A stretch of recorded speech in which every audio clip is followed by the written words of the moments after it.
Hi folks, Pete here from Ashton's Cars. Today I'm showing you around our Citroen C1.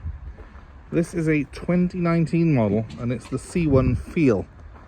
It's a compact car, as we all know. I'm sure Citroen C1s have been on your radar for a while because they are one of the most popular small cars in Britain. One of the most popular cars that we sell, in fact. And they are very much the same car as the Peugeot 107 and the Toyota Jago. So if you've had one of those in the past, this car will probably look quite familiar to you straight away. But this second generation of C1's got a new shaped front on it and slightly restyled all around. It does, in my opinion, look a little bit different, a little bit more like a Citroen than its previous generation. And that's a really good thing, I think, because it's got a lot of nice cute styling cues in it. Like these sort of split headlights, the large grille, which really do suit the car. Now the Feel model is a reasonably high spec. It's got Apple CarPlay in it, it's got air conditioning, remote central locking, so it's one of the more luxurious C1s that you will find. I've personally driven this car over 500 miles because I picked it up right the way up in Scotland off a previous owner, a customer who bought a car off us previously, and his daughter had this, and essentially it wasn't being used anymore, so we actually bought the car off them. It's done a genuine 39,000 miles from new, and it's only had 2 owners from new. So I want to show you around the car, show you a little bit about what it's got to offer, and show you why I think these are actually one of the best small cars on the market. For a start, it's a joint venture with Toyota, so you do have that legendary Japanese reliability. Although the engines of these are actually Mitsubishi sourced, but they're a very, very strong engine. Only 1 litres, but 72 horsepower in a car this light actually feels pretty sprightly. And driving it that 500 miles, I was surprised at how comfortable and fresh I felt when I got out of it. They've got quite a lot of room in them for a small car, these. So let me show you around it. I'll show you the reasons, as I say, that I really like these cars. And I'm not just saying that because this one's going up for sale. They are, in my opinion, just a really nice design that is a proper traditional small car, something I feel is lacking these days. And yes, of course, you can get lots of small cars, but they have now stopped selling things like the Ford Fiesta. They've stopped selling, I think they're stopping the Polo. Small cars are on the decrease. Cars are getting bigger and bigger and more complicated. And what I like about the C1 is that for a car that is, what, this one's 5 years old now, it's still relatively simple, relatively small and relatively light. And when I drive this car, it feels like a small car should, like small cars used to when I was starting out on the road. It feels sprightly, it feels lively, and it feels fun.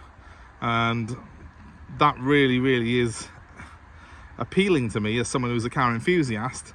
You know, as much as I love some of the more exotic machinery that we sell here, I really do like a little light hatchback like this, just to throw around and have some fun in. It's a really good car. So let's show you around it. This one, it's pretty much immaculate. I quite like the colour on it. I'm not sure what it's called. Someone will probably tell me in the comments. Please feel free to do it if you're a complete nerd. Let me know what colour it is. To me, I would just call it a peppermint green. That's what it looks like to me. It's a nice colour. So many of these are white and red, and that's a bit boring, isn't it? It's nice to have something a little bit unusual, a little bit different. So it's quite appealing, I think, in this colour. Now let's check those headlights out.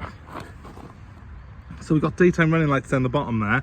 Then we've got the main lights in the middle, and then an indicator and side light on the top. I love that design with the split lights like that.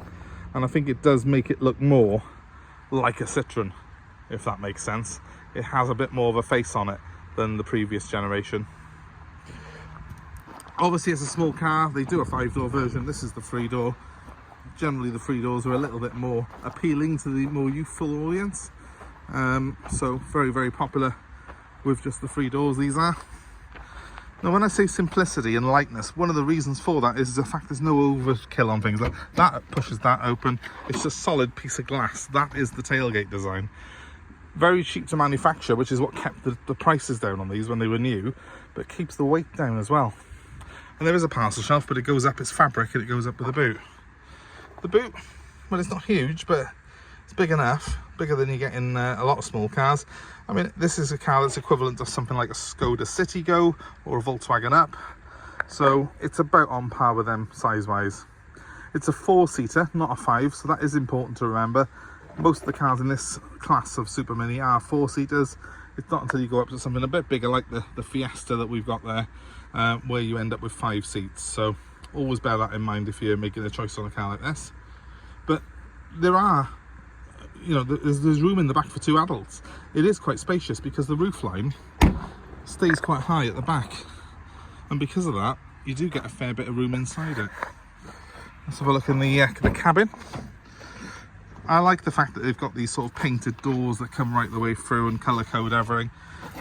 Again, it makes it simple and easy to manufacture for them, I'm sure, but it also is a youthful feeling, sort of quite bright feeling interior as a result of that. Bright seats as well, as you can see on the bolsters. We've got the stripes on it, looks pretty cool, and we've got a nice big screen in the middle. And that was one of the real saving graces driving this car down from Scotland, is that this car has got CarPlay on it. So I could listen to my podcasts, and I could use Waze, my sat-nav app off my phone, all through that big screen. Really does make it very easy to do long journeys in this car, really, because it's so comfortable in a crazy way for a small car. And in the back, well, there's the space you've got. I sit quite far back, so that seat is back about as far as it goes at the moment, and there's still room behind it for an adult. Those seats are quite well proportioned, I would say, and they do split fold, so you can put larger items in if you wish. Our car has got its original floor mats on it, which are all in good condition. The carpets beneath them are immaculate, and everything in this car works exactly as it should, and I should know because I've test driven it 500 miles. I'm sure they wrote a song about that, didn't they? 500 miles, Scotland. Anyway, I can't remember. Let's just jump in the wheel and let's have a quick look from the driver's point of view, and we'll start her up. Well, I said it's done 38,000 miles. Couldn't have been more accurate. Look at that, 39,000 miles, 38,999. So let's just call it 39,000 for argument's sake. And little flip key, which you use. I've got 2 of these. Let's start it up. It's quite a simple instrument binnacle on it, as you can hopefully see there. I'll give it a quick rev. There's no rev counter on this, but I will give it a rev so you can hopefully hear the engine.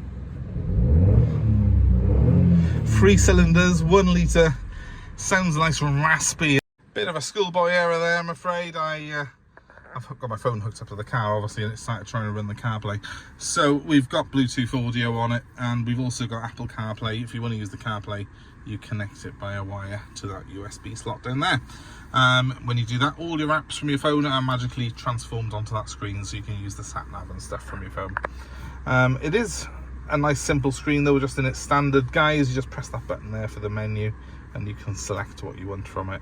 But I do quite like it in CarPlay mode. I've also got air conditioning in this car, which blows nice and cold. I'll put that on now just to keep me cool. And of course, whether you're using CarPlay or the conventional stereo, you have got a button here to answer your calls, keep you all safe and legal behind the wheel, and you can media stream through that whether you're using CarPlay or the conventional setup. So at the moment, I've turned my Bluetooth off, otherwise it would cut me off. But it is really handy when you're on the go. It just sounds like it wants to go, this car. It's a really nice little engine. Only 3 cylinders, but crikey, it really did perform so well coming back on the motorway. I was doing 70 most of the way back, and I was really happy at 70 miles an hour. It felt like it would do a lot more. It was surprisingly a very quiet ride back.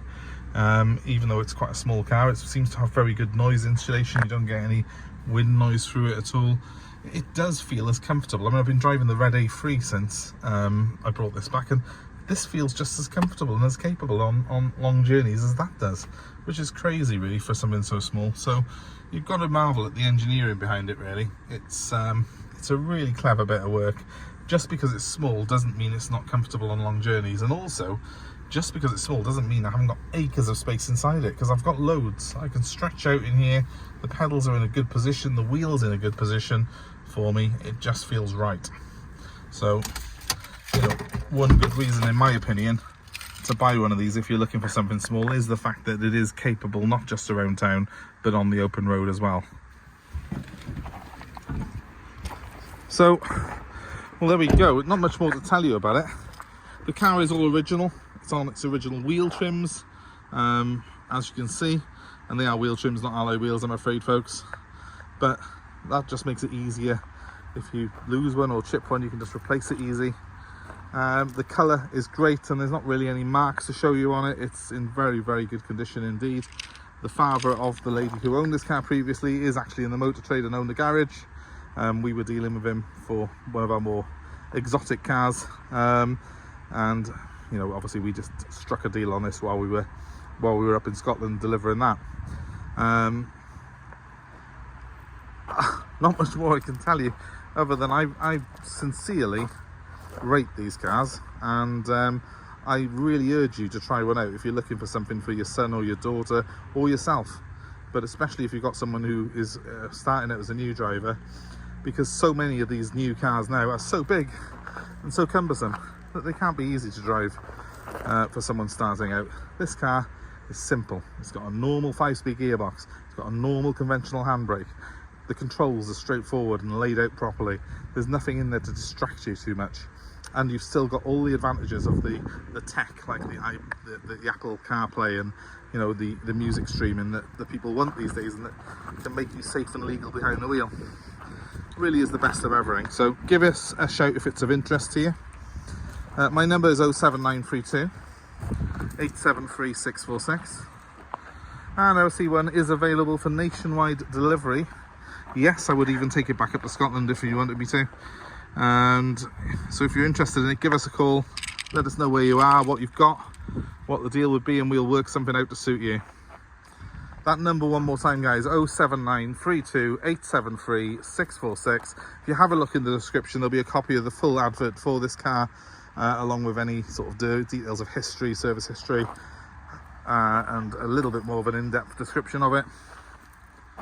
But in the meantime, thanks ever so much for watching. Please give us a like, give us a share, subscribe to our channel, and hit the notifications, and you'll be kept abreast of cars that we've got coming into stock and more car buying advice. And of course, please comment below, let me know your thoughts on these, your experiences. I'm sure there's plenty of people who started their driving career in one of these cars, and let us know how you got on with it. Any funny stories would be greatly appreciated, along with any advice you have for buyers. Thanks for watching, and I hope to see you soon. Bye for now.